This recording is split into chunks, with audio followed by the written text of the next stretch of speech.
Type Podcast. Here we go. Hello, hello, around the block and around the world. This is the Just My Type podcast, where we discuss, debate, and deliberate all things diabetes. Representing type 2, my name is Dobie Maxwell. Representing type 1, the vivacious, the effervescent, and always in the know, Sami Parker. We'll get to Sami in just seconds, but first, this episode of Just My Type is sponsored by the Diabetes app, a free social community app that brings together both type 1 and type 2 diabetics, plus their supporters. Find community, resources, and Sami and I on the Diabetes app. Sami, we're getting a lot of positive feedback as we get rolling on this, baby. This is going good. That's what I like to hear, Dobie. Now, how are you feeling? We always ask at the top of each episode, did you take your blood sugar? How are you feeling? Yes, my blood sugar is 132. Very good. My bowling average is 136, so we're getting close. I've never bowled a 132, but that's the goal in life. You know what? We're going to get you Midwestern. I'm going to come here and get you bowling. I took a walk. I took an exercise walk, and that's my goal before every show, to take an exercise walk, to have a healthy breakfast. I had some oatmeal, drank a lot of water. I might have to go to the bathroom halfway through the show. That's okay. We got a special guest today. I want to get to her. Her name is Lauren. She's joining us all the way from Massachusetts in the eastern U.S. If you're living around the world. And Sami, I'll let you take it over. All right, so we've got Miss Lauren. I connected with Lauren on Instagram, but I have followed her for a long time at type1_lore on both Instagram and TikTok. And then we FaceTimed and we just hit it off. And we were just talking for a solid 30 minutes. And I was like, I love this girl. But Lauren's awesome. So Lauren, if you can just give us like a little short summary about yourself, that'd be awesome. All right. Hi, guys. Thank you so much for having me. We're thrilled to have you. Thank you. I'm from Massachusetts, a very small town in Massachusetts. And as you guys probably seen me on TikTok, maybe, I started posting like a year ago, and somehow my page blew up, and now we're here, and I'm very excited. Heck yeah. You're on the TikTok? That's what older people say. You're on the TikTok, are you? You got the diabetes? The type 1 or the type 2? What do you have? I have type 1 diabetes. Gotcha. Yeah. Dobie likes to add the. Yeah, it's just funny because that's how old people talk. It's a similar theme I've noticed because my dad does it too. He'll be like, on the what did he say one time? The Twitter? Tweeter or something. And I was like, no, Twitter. Or he's like, yeah, they're something weird. And I was like, that's not it. It's funny. I had an it. older teacher in school, my teacher, she was older, and she said, are you guys on the pot? Like you're smoking. Are you smoking the pot? Are you on the pot? Are you on the pot? That's I classic. feel like my dad said that before. No, we're not on the pot. Yeah, no. Yeah. You're like, that's not it, but I'm glad we're and I'm not. Well, that's the thing about the show. We are all, that's one thing diabetes is. It's the ultimate diverse audience. Young, old, rich, poor, East, West, American, Canadian, all over the world. Diabetes touches everybody. That's why we're glad to have you. Could you share your diagnosis story? We all like to have our guests do that because it's always fascinating to hear. Yeah, totally. Yeah. So I was 16 years old. I was diagnosed 9 years ago. I'm 25 now. And mine was kind of like a blessing in disguise. Like, and I mean, it sucks too, but so I was actually getting surgery. I mean, none of it's fun, but I was getting surgery and my lab work came back for like the blood work. And my doctor called my mom and she was like, oh, does Lauren have diabetes? Or someone called my mom and asked that because it's like, I think my doctor should know that anyways. Like, so she was like, oh, a really straightforward question. Yeah. I mean, it was like relayed through a text message while I was in class. I was like, what? So my mom ended up texting me and she was like, have you had these symptoms? Like going through the list. I think I was in like chemistry and I was like, what the heck? Like, I don't know. Like I started freaking out. So then I was in classes. And so then the next week I was in shop. And that Monday I got like picked up from school and rushed to Boston Children's Hospital. And basically like I was just told that I have type 1 diabetes. And like my whole family was like, what the heck is type 1 diabetes? And actually my grandfather has type 2. So when I was diagnosed with type 1, we were just like, oh, like we just have to, you know, get on a better eating, you know, whatever. And do all the other things. Yeah. And a nurse came in with the needle and she was like, if you want to eat, you have to take a shot. And we were like, what? Like, no. And I was not nice.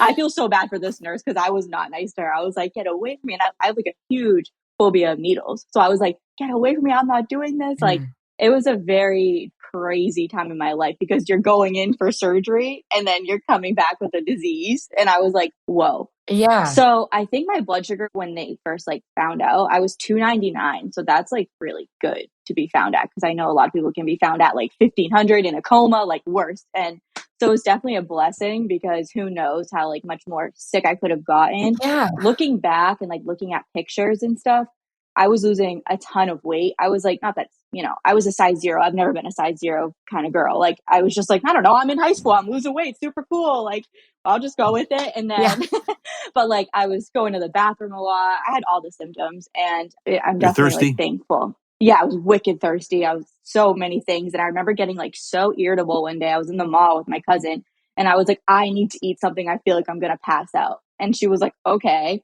And then like a month later, I was diagnosed, and just so many, like, all the puzzle pieces kind of came together, and I was like, whoa, like I was actually just getting really sick. Yeah. $2.99. I'm like, I think I was $2.99 yesterday. Yeah, me too. Now I'm like, that was a good budget. I'm like, I know that number all too well. At least you could bust 300. Isn't it kind of a disappointment? It's like, if I'm going to do $2.99, just make it 300. I know, it's a better right? story. I'm like, yeah, like sometimes I'm like, I'm ashamed to say I've been this number before, my diagnosis number. I'm like, I'm ashamed to say I've been there a few times, and I'm not excited to say that. Been there, done that. Now, Lauren, it's really funny that you brought up you're terrified of needles.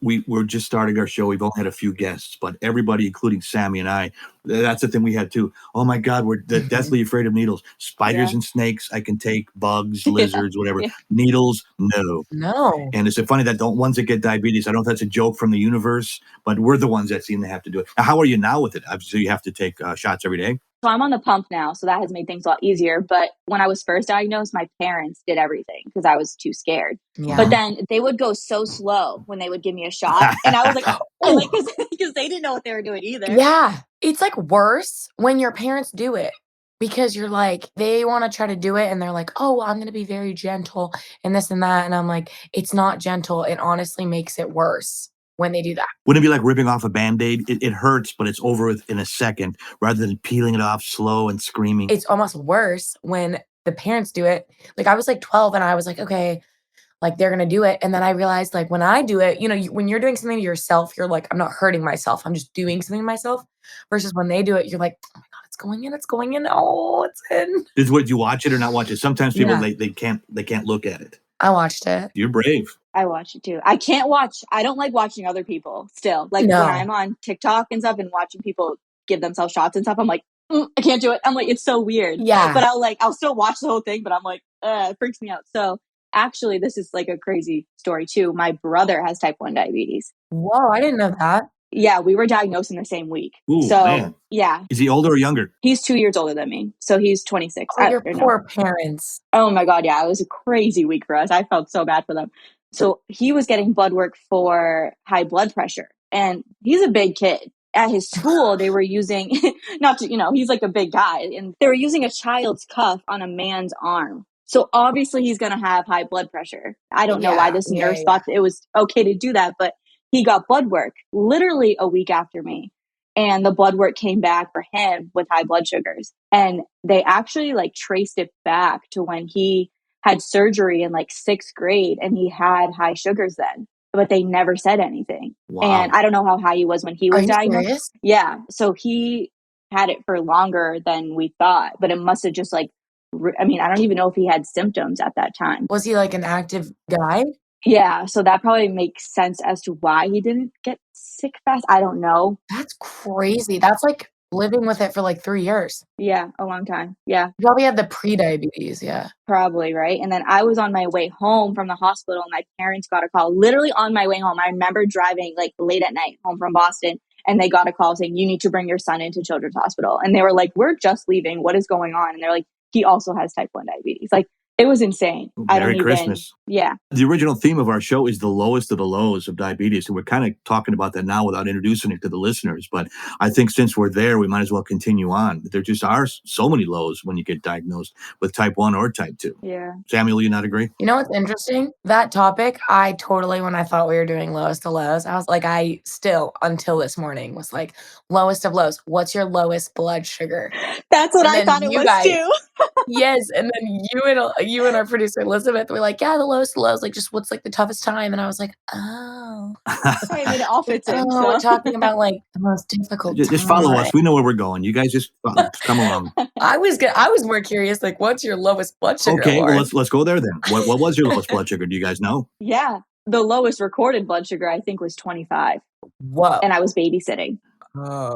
Yeah. I was babysitting. And I didn't have a CGM at that time, so I had no idea. I just remember like my legs just going numb, like, the low feeling when you're like, yeah, we're going down. And I was babysitting and I was like, I need to get up those stairs and check my blood sugar because something's going on. And I checked, I was 25 and I was watching three little kids. And I was like, I need the orange juice. I'm chugging orange juice. And then I was back to life in a matter of minutes, but oof, it was bad. It was bad. And I think that was my junior year of high school. So I was like maybe a year into having diabetes, maybe not even a year yet, but yeah. I had it for so long, but I hadn't really had like a traumatic low other than I was in middle school and I got diagnosed. And then in high school, I was dancing because I was on the dance team. And I was like dancing. We just finished routine. We were like practicing for nationals. And then I like during the dance, everything was just like closing in. And I was like, whoa. And I checked and I was like 33. And I was like, oh, that's really low. Like got the cupcake, was eating the frosting off of it. And then like in college, I was on the track and I had gone in like high 30s before. And I'm very weird. Like I'm functioning still in the 30s. Like I'll be like, I'm low, but I'm functioning. Where some people are like tapped out. I just get like really lightheaded, but I'm like, okay, I'm still going. And so I was like on the track and my CGM said 110. And I was like, this is weird. I got the vacuum feeling. I'm being vacuumed out right now. Like, I don't know what's going on. That's a good. Yeah. And I was like, okay. And then they're like, Sami, why don't we like stop and check? And I was like, guys, I'm fine. It's just 110. My numbers have been riding high. So it feels like a low, but it's not. And then they're like, we're stopping. You need to check, Sami. And I was like, okay. So I just remember like walking to where my meter was, like, and it was getting narrower. And then I checked and I was 31. And I was like, oh, yes. Oh my God. And then I was popping the tabs, like glucose up in here. Yeah. Now here's a question from a type 2 to a type 1. What makes it get that low? Is it different for a type 1 and a type 2? I haven't checked in a long time. But when I did, I think the lowest one I remember is about 65. That's the one I remember sticks out of my mind. What did you feel like, Dobie? What did I feel like? Well, I'm pretty hyper and high strung as it is. And I was just mellow and laid back and I didn't feel like doing anything. I felt a funk. Did you feel shaky? Yeah, I did feel shaky. And so I checked it and I looked, I said, ooh, 65, that's not good. But you guys are in the 30s. I can't imagine that. I mean, it's like, you're dieting, you're getting down to your birth weight. Can you get down to 1? I mean, how low can you go without passing out? Well, sometimes it's weird. Like, Lauren, do you feel like this? Like, I will go low. And sometimes it's shaky. Like, a lot of times it's shaky, majority. Yeah. But I'll have like 1 out of the 10 times it's literally like, I'm not shaky. I'm not hungry. It's this weird feeling where I almost feel like there's like everything in my body is almost like, not even like a roller coaster, like the butterfly feeling, but almost like something in like a dial turns or something in my body where I just like know. Yes. Like it's like an intuition and I'm like, I'm low. You I don't know feel how to describe the feeling though. Yeah, we were on the same page, but it all ties in, so it's all good. Yeah, no, it's weird. I'll like feel it change and I'm like, huh. That was what I meant actually lowest of lows. So sorry guys. I really was thinking it like that. I know what Elizabeth, our pod squad leader, was talking about. I'm just saying, now I have had to have long car trips. We'd have another episode about travel and diabetes. You can listen to that if you want to. But I would feel it like I have an 8-hour drive somewhere. And 3-4 hours in, I'm in the middle of Kansas getting somewhere. And I feel myself woozy, nodding out. There's not any, rest stop. So I carried sometimes, sugar with me, candy bar or something. Yeah. And it just kind of happens. I was just trying to see if you could. Can you predict when it's going to happen? I couldn't. It just kind of. You can, but that's the scary part. And I'm sure, Lauren, do you feel like the scariest time to be low is when you're driving? Because you can't feel it when you're sitting down. Yes. And I also can't feel it when I'm like riding a bike or like hiking. It's so weird. Yeah. Because you're sitting down and then you stand up and you're like, whoa. Yes. Yeah, you feel like you're going to fall over. Now, does exercise affect it? Does it make it not so severe? Does it maybe push it back? Or I don't know how that works with exercise. What would you say, Lauren? I mean, it definitely, I feel like when I'm working out and I'm dropping, I don't feel it because like I'm exerting so much energy while I'm working out that like, because one time I was at the gym and I reached 40 and I was like, guys, I'm fine. I don't even feel it. And then once I sat down and started drinking juice, my body was like shaking uncontrollably. I'm like, oh my God, that's scary. My best workouts sometimes are when I'm like 60 and I'm like, I am going for it. And then I'm like, why am I doing a powerhouse workout? And then I like check and I'm like, of course, because I'm low. So my workout is great right now. Now it doesn't even matter. No. Yes, exactly. I'm like, my blood sugar doesn't matter right now. I'm killing the game. Set aside like lowest to low blood sugar. What's like a time like how Dobie was saying that was the lowest of low, both you and your brother getting diagnosed. What's like another time that you really are like, dang? I mean, this ties in. I mean, I just feel like when your blood sugars are just like a roller coaster, like there's no like day that I remember. Like I just feel like, but one night my blood sugar was like literally low and then it would spike up and I could not get myself at like a leveled range. And I was like, what the heck? This is so annoying. Now I don't want to go to sleep because what if I drop in my sleep? What if I don't wake up? Because so much anxiety comes with that. And then it's just so stressful sometimes. Let me ask you this. In a weird way, a lot of, I mean, Sami and I talk about this. We're the only ones in our family that were diagnosed. You have a brother. Do you find yourself having camaraderie? Do you have someone to share it with? Or do you still feel alone? I feel very alone with it. I would say in my family, I feel alone. He doesn't talk about it. And obviously, like, I have like this platform and everything. And like, I've tried to get him on there and stuff, but I'm like, that's not my place. If he doesn't want to do it, he doesn't want to do it. But I'm like, it has helped me, like helped us so much, like talking to other people that relate to us. But he's just so closed-minded in that area, which is fine. But we don't talk about it at all. And when we do talk about it, it's like, oh, wow, like we're actually, like connecting right now. That would be tough for me because I'm like, I mean, just as you are. And now obviously, like, even obviously since Dobie's, we're all on here talking about it. So we all care about it. Yeah. But that would be hard for me because I'm very vocal. Like I will literally walk up to somebody if I see a CGM and be like, oh my God, you have a diabetes. Yeah. And I don't feel bad because I'm like, I'm diabetic. Like if I wasn't diabetic, I could never point that out. But I'm like, I am diabetic. So I don't feel bad pointing it out on somebody because I'm like, you can't be shy because I deal with it too, which means that I could be embarrassed too. So I'm like, I don't feel bad for pointing it out. Yeah. Well, we are a community. That's one of the reasons we started this podcast. Lauren, thank you very much for joining us. We're going to take a quick break right now. We're coming back. This is the Just My Type podcast. She is Sami Parker. My name is Dobie Maxwell. We'll be right back with more after this. The Diabetes app is an online community platform that was created to help people living with diabetes find support and information in one spot. And on the Diabetes app, you can join groups and connect with other people all over the world who are also living with diabetes. I mean, for me, whenever I have a bad day, I find myself scrolling through the mental wellness group just to reassure myself that I'm not alone. The Diabetes app has a resource section where you can find articles, recipes, tips, and tricks for managing your diabetes. Download the Diabetes app today and connect with us right on the app. DiaStrong is an online telehealth platform that connects you to medical and holistic professionals to help you manage your diabetes. Find registered dietitians, nutritionists, certified diabetes educators, and more without the hassle of having to go into a doctor's office. Wait. You mean a lazy bum like me can have appointments right from my computer? Sign me up. That's right, Dobie. And this week, our listeners can use promo code JMT25 for 25% off their first visit. Yeah, don't try to cheat and go to JMT26 because you're not going to get 26. It's 25. Go to www.diastronghealth.com. That's www.diastronghealth.com. We're back. Thanks for joining us. The Just My Type podcast continues. I'm Dobie Maxwell. She is Sami Parker. Lauren is our guest. Sami, let's turn it around and make some happy thoughts. We were kind of getting in the lowest of the lows. Let's turn that around. What do you think? Okay, well, unfortunately, since I thought lowest of lows meant lowest it's okay. It's all right. Our segment of highest of highs, I was also thinking was the highest blood sugars. So I'm going to turn it around. My highest blood sugar, though, everybody will want to hear this. And I don't even know if my mom knows this. So if she's listening, I'm sorry, Mom. It was 606 and I didn't want to tell her because I didn't want to scare her, but it was for my hormones and I was down in college. And I was like, okay, Samantha, put on your big girl pants, pump that insulin in, drink some water, and you're going to go on a little walk, even though they say don't walk. But I was like, I know that it's going to help. And I made sure my roommates knew. So they were aware I was really high in case anything. But I was like, you need to get it together. Yeah. So you walked to Wyoming.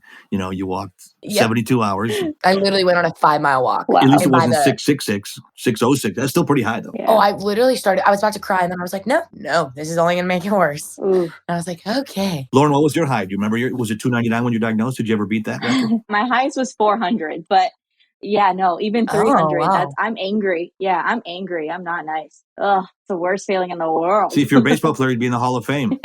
400, you'd be in the Hall of Fame. Baseball. Yeah. Diabetic. Yeah. Dobie, do you know yours? 533. So it was your diagnosis? Yeah, and right around that, it took a while to bring it down. I was in the hospital for 9 days. I had to have surgery, and it was just a very unpleasant experience. And they gave me the diabetic menu, and I looked at the diabetic menu in the hospital and thinking, boy, this has got to have more sugar in it than I thought. So I don't know, maybe we'll do another episode on that, what actually is a quote-unquote diabetic-friendly menu at restaurants. Yeah. Because I think there's a lot of carbs in there, a lot of sugar and that kind of stuff. But yeah, it took a while. 5:33. Dobie, that's when you could have used the D card. You could have been like, hey, guys. Lauren, Samantha came up with this really great thing. We call it playing the D card. And that is using your diabetes to your advantage. So that could be a high. Yeah, have you ever done that in your journey? Oh, yeah. I've used the D card a lot. So I hated school. I got good grades. I passed. I did what I had to do to graduate high school. So my senior year, I went home every day and I blamed it on my diabetes, and I could only graduate because I had a medical condition. Sweet. You played the capital D card. That's great. Get good grades though, finish school, do that, but go home when wait. That's actually, I've never thought of that one. I did that a couple times to get a test. Yeah. Because honestly, they never, the 504 plan that's out there, I never registered because it took so long. So I'd be like, you know what? My blood sugar is 280. Could I have taken the test? Heck yes, I could have. Did I want to? No. And honestly, my brain wouldn't have thought right. So I was like, I'm past it today. I'm not taking it. But you got to think, though, I mean, if we have all the inconveniences that we do, and probably type 1 has more than type 2 inconveniences, but it's still grand. If we can pull a D card once in a while and pull something to our advantage, I don't see anything wrong with that. Do you? I really don't. No, I don't see anything wrong with taking the D card. Life is unfair, so you might as well. I know it all too well. Well, hopefully our listeners will learn it too. Everybody we brought it up to, that was like, yes, I've used that to my advantage so many times. You're like, don't take my advice. I just was coming on here sharing. Do what I say, not what I do. Yes, Dobie. Say that one again. Do what I say, not what I do. I like that. Yeah, that's when people say actions don't line up with their words. Do what I say, not what I do. Once again, this episode flew by. Sami, Lauren, this was fun. It's always fun. And we gotta land this mothership one more time. We're so honored, Lauren, that you would come on and join us and share your story. You guys can find Lauren on Instagram and TikTok at type 1. She's on the TikTok. Yes, she's on the TikTok. You can find her on type 1_lore on both Instagram and TikTok.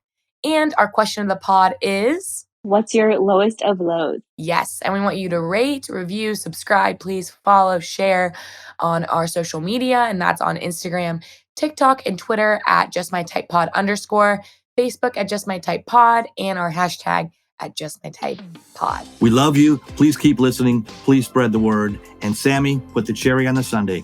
Say la vie, baby. This is the Just My Type podcast.